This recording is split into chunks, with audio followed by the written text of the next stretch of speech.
nababanggit po ninyo 'no, bago 'tong aking, follow-up question, nababanggit po ninyo 'no, na may duda kayo kung makakatawid itong impeachment trial ni VP Sara from the 19th to 20th Congress. Ano po ang inyong, katwiran kung bakit po mukhang malabo makatawid? Meron kasing provision sa konstitusyon na sinasabi pag nagpag-adjourn sine die ang Kongreso, ano, everything dies.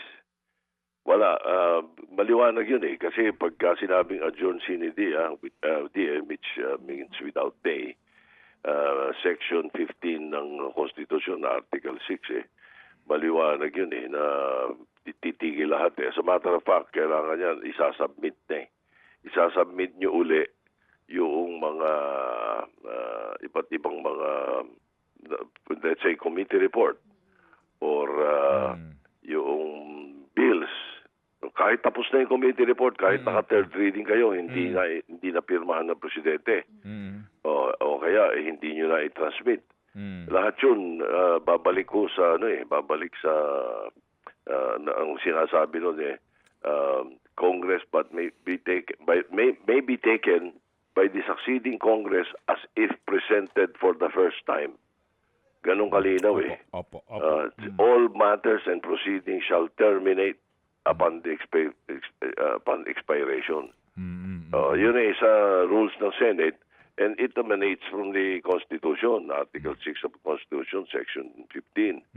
And maliwanag din doon na kailangan unless a different date is fixed, ganon, shall continue to be in session for a number of days as may be determined until 30 days before the opening of its next regular session, exclusive of Saturdays, Sundays, and holidays. Kaya yung kung July 28 ang fourth Monday of July, yung fixed din ng Constitution yung ganung set eh.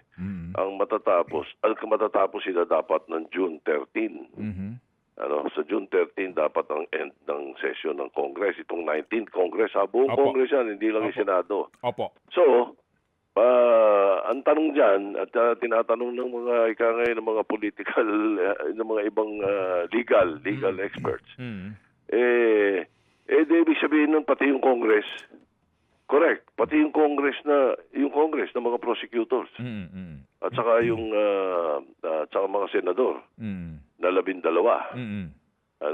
tapos ang session, tapos yun, adjourn sine die.